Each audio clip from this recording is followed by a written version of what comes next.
सभी बुरहानपुर वासियों को मेरा नमस्कार। मैं कलेक्टर बुरहानपुर प्रवीण सिंह बोल रहा हूँ। कल रात में देर रात को 11:30 बजे रिपोर्ट्स आई थी। उसमें भी कुछ पॉजिटिव कोविड-19 के लोग आए थे। अभी तक जिले में कोरोना से संक्रमित कुल मरीजों की संख्या 61 हो गई है।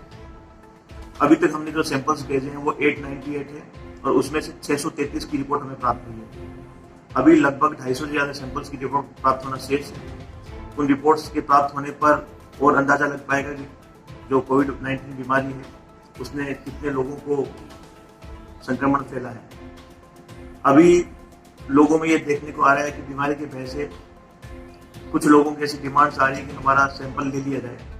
मैं इसमें बताना चाहूंगा कि सैंपल लेने का एक प्रोटोकॉल है कि सबसे पहले सैंपल किसका लिया जाता है। सबसे पहले सैंपल उनका लिया जाता है जिनमें जो सिम्टोमेटिक हो, जिनमें सिम्टम्स आए हों, मतलब सर्दी, खांसी, जुकाम और साथ ही साथ किसी संक्रमित व्यक्ति के साथ में उसकी कॉन्टेक्ट की हिस्ट्री भी हो। ऐसे लोगों का सबसे पहले सैंपल लिया जाता है। तो हमारी सबसे पहली प्राथमिकता इन लोगों के सैंपल लेने की है। तो हमारी जो टीमें लगी हुई है, हमारे 8 लोग दिन भर इस काम को कर रहे हैं। पूरी रात हमारी टीम लगी हुई है।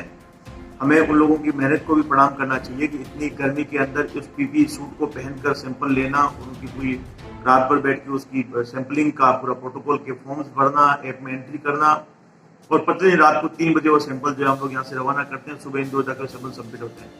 तो सैंपलिंग का एक प्रोटोकॉल है।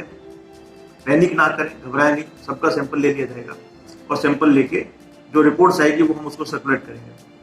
जिन पेशेंट्स की रिपोर्ट नेगेटिव आ जाती है उसको कॉल सेंटर के माध्यम से हमारे यहाँ से कॉल चला जाता है कि आपकी रिपोर्ट नेगेटिव आ गई है, आप अपने घर पे रहें, परंतु अगले 14 दिन तक आप होम आइसोलेशन में रहेंगे, अपने किसी पड़ोसी से नहीं मिलेंगे, अपने घर के एक कमरे में या घर के किसी भी एक पार्ट में आप जो है होम आइसोलेट हो जाए, अपने खाने पीने के बर्तन और अन्य चीजें जो है दूसरे घर वालों से अलग कर ले और होम आइसोलेशन प्रोटोकॉल का पालन करें।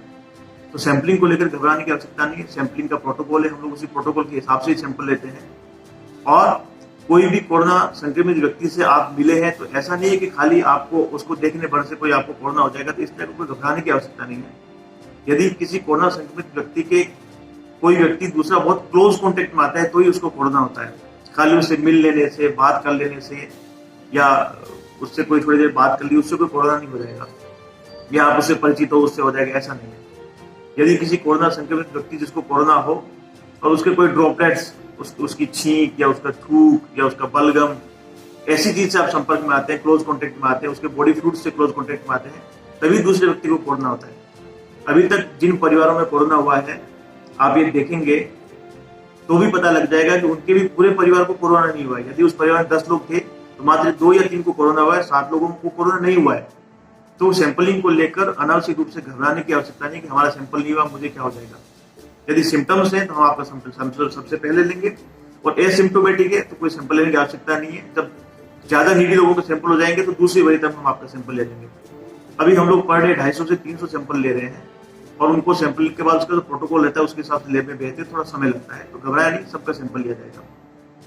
दूसरा, ये एक देखने में आ रहा है कि कुछ क्षेत्रों में महिलाएं बाहर आकर राशन और अन्य मांगों की बातें कर रही है।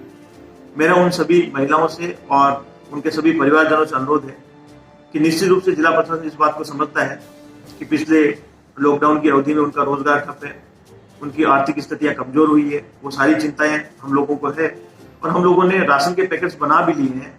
आप लोगों की सुविधा के लिए मैं आज कुछ हेल्पलाइन नंबर जारी कर रहा हूँ। वो 10 मोबाइल नंबर रहेंगे। उस 10 मोबाइल नंबर पे आप लोग फोन करेंगे और फोन करके आप अपनी समस्या बताएंगे तो 12 घंटे के अंदर आपके यहाँ पर राशन की व्यवस्था हम लोग कर देंगे। मेरा आपसे अनुरोध है कि आप घरों से बाहर ना निकले। यदि आप कानून का पालन नहीं करेंगे तो इससे समाज में गलत मैसेज जा रहा है और हम बार बार इस चीज को टॉलरेट भी नहीं करेंगे। आप कानून का पालन करें। आपकी व्यवस्था करने के लिए आपका कलेक्टर है, आपका जिला प्रशासन है, मैं पूरी व्यवस्था करूंगा। मैं आपको मोबाइल नंबर दे रहा हूँ और ये जो मोबाइल नंबर है वो सीधे मेरे अंडर में रहेंगे, सीधे मुझे रिपोर्ट करेंगे और वो बताएंगे कि इस मोहल्ले से ये समस्या आ रही है। हम सारी समस्याओं का निराकरण करेंगे। मुझे उम्मीद है बुरहानपुर की जनता इस कठिन परिस्थिति में जिला प्रशासन का साथ देगी और स्वयं अपना भी साथ देगी, क्योंकि ये हम जो सारी व्यवस्थाएं कर रहे हैं, ये जो कर्फ्यू लगा रखा है, ये बाकी सारी चीजें कर रखी है, ये सिर्फ और सिर्फ बुरहानपुर के लोगों के लिए, बुरहानपुर की जनता के लिए है। इसमें आप लोगों को सहयोग करना पड़ेगा क्योंकि बुरहानपुर हमारा है, हमें इसको बचाना है किसी भी कीमत पर। मेरा सभी से अनुरोध है कि मैं जो हेल्पलाइन नंबर जारी कर रहा हूँ उस पर आप लोग फोन करेंगे तो आपको मदद पहुंचेगी। आप धैर्य रखें और प्रशासन का सहयोग करें। धन्यवाद।